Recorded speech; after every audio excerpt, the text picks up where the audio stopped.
There's a particular kind of loneliness that comes with being the person everyone turns to for logical solutions, yet feeling like no one truly sees the emotional world you carry inside. You might recognize this if you've ever found yourself explaining your feelings rather than expressing them, or if people describe you as hard to read, when internally you feel everything quite deeply. This is the hidden psychology of the cognitive-emotional split, a pattern where intellectual capability becomes both a gift and a barrier to genuine connection. Let me paint you a picture. Sarah sits in a coffee shop with her friend who's crying about a breakup.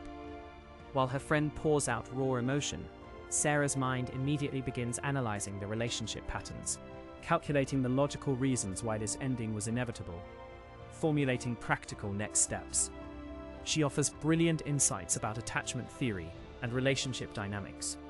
Her friend thanks her for being so helpful, yet walks away somehow unsatisfied. And Sarah?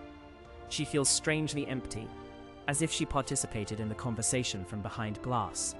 This isn't coldness or lack of empathy.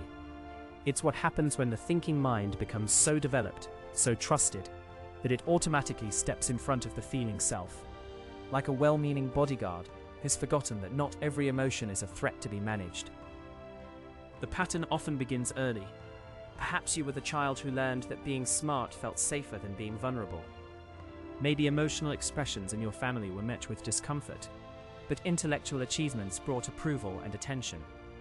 Or possibly, you discovered that thinking through problems gave you a sense of control in a world that felt unpredictable. Over time, this creates what depth psychologists call living in the head, a psychological stance where the thinking function becomes hyperactive while the feeling function remains underdeveloped. It's not that the emotions aren't there. They're simply filtered through such a complex analytical system that by the time they reach consciousness, they've been translated into concepts rather than felt experiences. Consider how this shows up in relationships. When your partner says they feel neglected, your mind might immediately jump to scheduling solutions, quality time calculations, or logical explanations of your recent workload. You're genuinely trying to help, but they're seeking emotional resonance, that moment of being felt with rather than being figured out. This cognitive emotional split often intensifies under stress.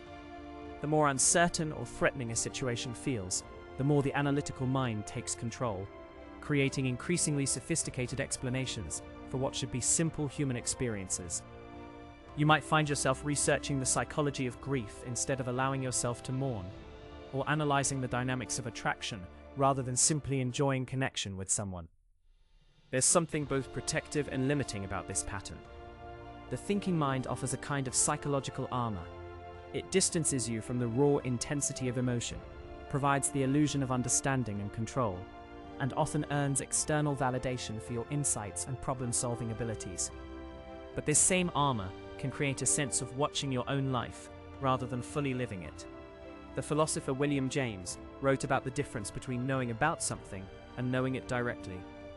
You can know everything about swimming, the physics, the physiology, the techniques, but until you feel the water against your skin and the rhythm of your own breathing, you haven't truly entered the experience.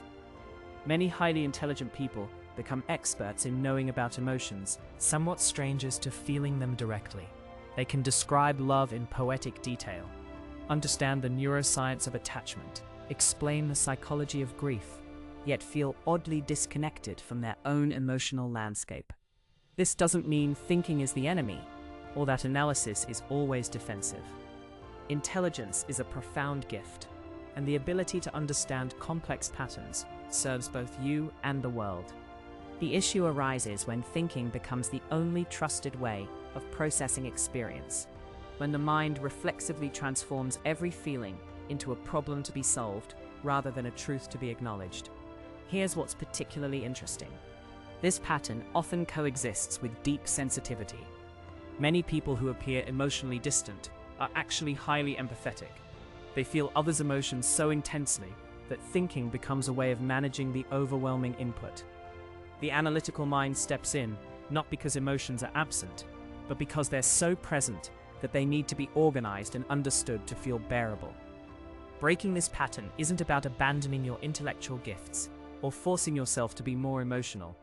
It's about creating space for both thinking and feeling to coexist, allowing each their appropriate role rather than defaulting to analysis as the primary response to every experience.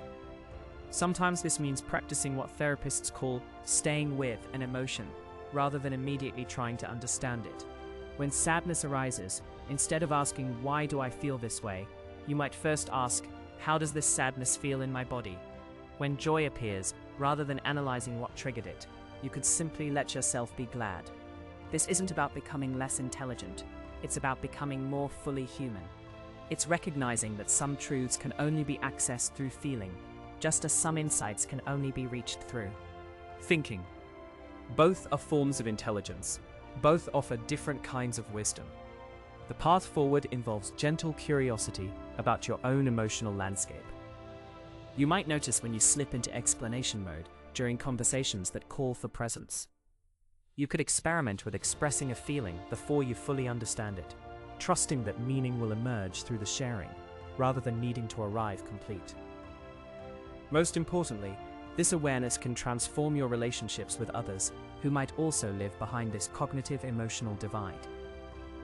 When you recognize the pattern in yourself, you develop compassion for others who might be reaching toward connection through the only language they fully trust, the language of ideas and analysis.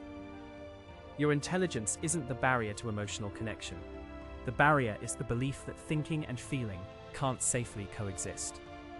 They can, and when they do, you discover not just deeper relationships with others, but a more integrated relationship with yourself. Remember, understanding yourself isn't just an intellectual pursuit, it's also an emotional journey. Both forms of knowing matter, and both deserve a place in your story. If this perspective opens something new for you, consider exploring more about the relationship between intelligence and emotional awareness. And remember, sometimes the most intelligent thing you can do is simply let yourself feel. And if this spoke to a part of you that rarely gets heard, stay with that feeling for a moment. You are not broken because you feel deeply. You are only beginning to understand yourself. Subscribe to Inside the Labyrinth for more reflections on the hidden patterns of the human mind.